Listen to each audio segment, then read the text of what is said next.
Chainsaw's life was not tragic because it ended. It's beautiful because it ever began.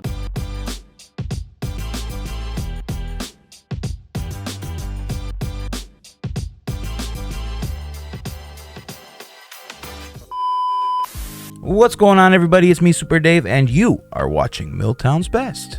It's back, guys. Episode 2, MWL, Moist League Wrestling. That's right, you guys. Charlie, Moist Critical, he's down in Tampa doing big things, and he is invading the pro wrestling scene, and this is the second episode. The first episode I watched, I critiqued it. I had some really interesting thoughts on it, and episode 2 delivers with just as good action and excitement, and we're gonna go over it in great detail.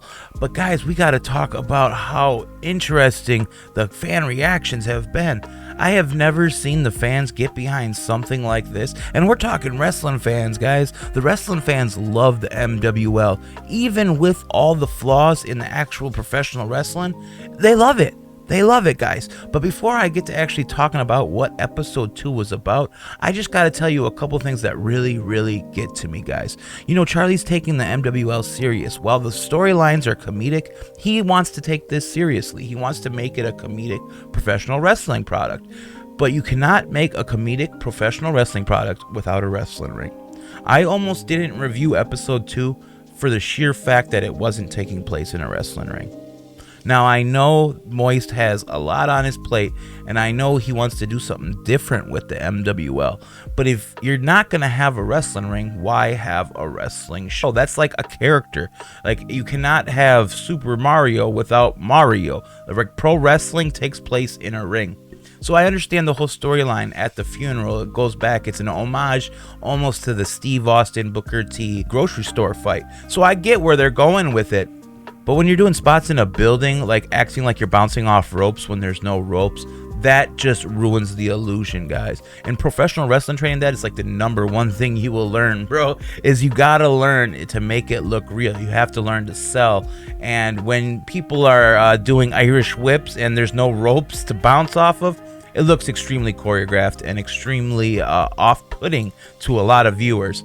But the wrestling fans are really getting behind this, guys. So basically, let's take a look at what this show actually had in store for itself. It was absolutely amazing. It was episode 2, which basically Chainsaw has passed away. It is with a heavy heart that I have to inform you that last night, the Lord called home another angel. The beloved superstar of the MWL, Chainsaw, is unfortunately no longer with us.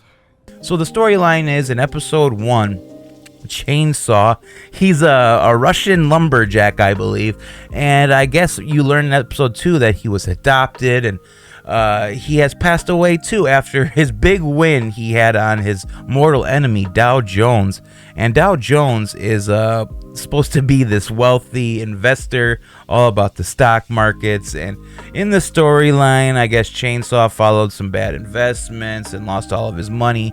And he wants to take that out on Dow Jones, which started this rivalry. And I guess, well, after beating Dow Jones, Chainsaw has passed away. And this is where we pick up episode 2, is at the funeral home. And at the funeral home, chaos is wild. We have our trio of MWL announcers, and they are in rare form as they are paying their respects to the departed Chainsaw. And we are introduced to a new member of the MWL, Beulah, which is Chainsaw's sister. And Chainsaw's sister is at this funeral paying her last respects to her dear departed brother. And she even started telling stories about why she brought her father's ashes to the funeral, because he found Chainsaw in the woods and took him in and gave him a family to love him. So not only is Beulah there, she's there with her father in spirit. His ashes are physically there. And then she invites anybody to speak who has any closing remarks. If anyone would like to say something, please. Well, in comes our heel, and Dow Jones, in rare form, might I add. He comes out and makes a spectacular entrance. And as a quick critique on my last episode, I said he needed to do something about them tear-off sleeves because he had them safety pinned on. Well, he didn't go with Velcro. He just said screw it and went with duct tape, which it has humor to it, but it also shows a lack of budget And that kind of sucks, especially if you're looking at it from like a production costuming point of view. It looked really tacky and looked out of place. It kind of dispels the whole illusion. That and the fact that Dow Jones has still not got pro wrestling boots, especially when he's getting views like this, buddy. Like, I cannot find anything on who this guy is. He has no real indie background that I can come to find. And all I can say to Dow Jones is he's got a lot of potential, but he really, really needs to invest in his appearance because it looks tacky, bro. And I'm just being real, it looks tacky. Back to the match, though. In comes Dow Jones, and he does his classic heel shtick, then takes it to Chainsaw's sister, and ends with desecrating Chainsaw's father's ashes by pouring them all over Beulah, and all hell breaks loose. We are introduced to a mixed gender matchup, and boy, oh boy, was this insane. Another quick note I gotta throw in though, guys, is how can you have a professional wrestling league without having an MWL referee? You guys have the commentary team, you guys have everything you need, but you don't have a referee, and that really kind of takes people out of it. I wish MWL would just take the small little details about professional wrestling and get them right, because the fan base would be so much bigger and the wrestling fans would adapt to this so much better if like the filming was a little different and the quality of wrestling improved, which on this episode immensely improved. This female worker is awesome. I mean, she really reminded me almost of Sexy Star. Do you guys know Sexy Star from Lucha Underground and everything? She kind of got blackballed out of the business too, but she really gave off Sexy Star vibes. It was awesome. She really could move. She sold better than Dow Jones in this whole entire matchup. It turned into basically a hardcore matchup, like I said, in homage back to the Booker T Steve Austin grocery store fight. They were pulling kendo sticks and steel chairs from out underneath the coffin. We had classic Hurricane Ranas off the coffin. I mean, this female wrestler is awesome. I tried finding information on her. Nobody in the comments knows anything. I did a Google search. Couldn't find anything in a Google search. So who is this mysterious worker? She has beautiful gear she was selling. Her facials, even with a mask on, were awesome. Her vocals, you could tell she must work with a mask because she was selling with her vocals as opposed to with her face. You can tell that the people that are used to working with a hood on, they get real loud when they're punching. That's a sign of how somebody sells better with a mask, because if you're wearing a mask, you really can't show off your facials. So I bet you this female worker somewhere on the indie scene, she wears a mask because her selling is phenomenal. And I can't say enough good things about this sister of Chainsaws. So the match was ongoing even without a referee, and we end with a big high spot, which is a powerbomb through the casket. But what's that? No one was in the casket. Chainsaw is not in the casket. Enter the undead version of Chainsaw. Is that a motor? Is that a lawnmower nearby? What is this? He's back! He's in the flesh! What is happening? Is he an apparition?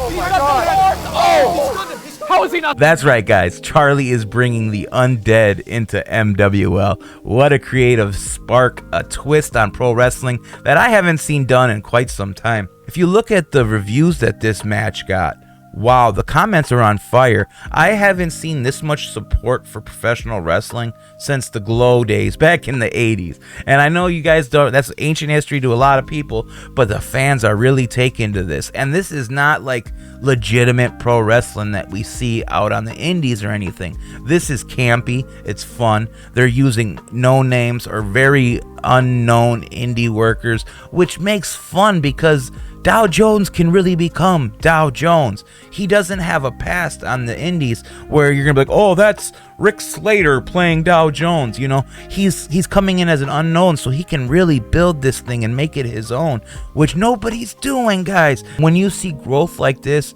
that means there's something there.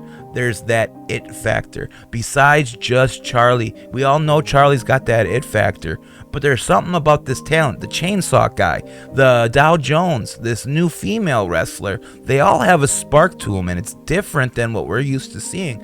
And you guys know me, how I love the underdogs. You know how I love the oddballs, and this is an oddball production, and I love it. I just hope Charlie will take my advice and get some trained talent. They don't have to even be well-known talent. They just got to be trained. You could go to so many of these wrestling schools. Charlie, I thought you were in LA. You are in Tampa. You do realize that Tampa is like the epicenter for professional wrestling. Like, that's where all the pro wrestlers of yesterday go to retire and live out their life. Tampa has a bomb indie wrestling scene. And for like pennies on the dollar, you can get some up and coming talent. They don't have to even be well known. They just have to be trained, because training makes all the difference. And you can see that in the mixture of how Chainsaw works and how Chainsaw's sister works. That is two different working styles. That is two different training styles. And it really shows with the female wrestler. I keep calling her the female wrestler because I'm not sure if her name was Bela or Beulah. So if you guys could clear that up for me in the comments, that would be very helpful. I just can't wait to see more from Charlie and the MWL. And it'd be cool to see a storyline where they bring in like an old jobber or like an old WWF guy that's past his prime and who's trying to relive the glory days. Wouldn't that be a fun storyline? You get Dow Jones taken up against IRS, for example, and Mike Rotunda. That'd be awesome, you know what I'm saying? Or have Mike Rotunda take Dow Jones under his wing. It'd be awesome. You could talk about what's tax exempt and what's not. It'd be fun stuff. You know, I could see so many storylines and so many angles that you can do with the MWL that you can't do with a serious promotion. So that's why I'm really cheering this on, though. But honestly, guys, if I were to give this out of 5 stars, I would say episode 2 is a solid 3.5 stars. Like I said, the lack of the wrestling ring really takes me out of it.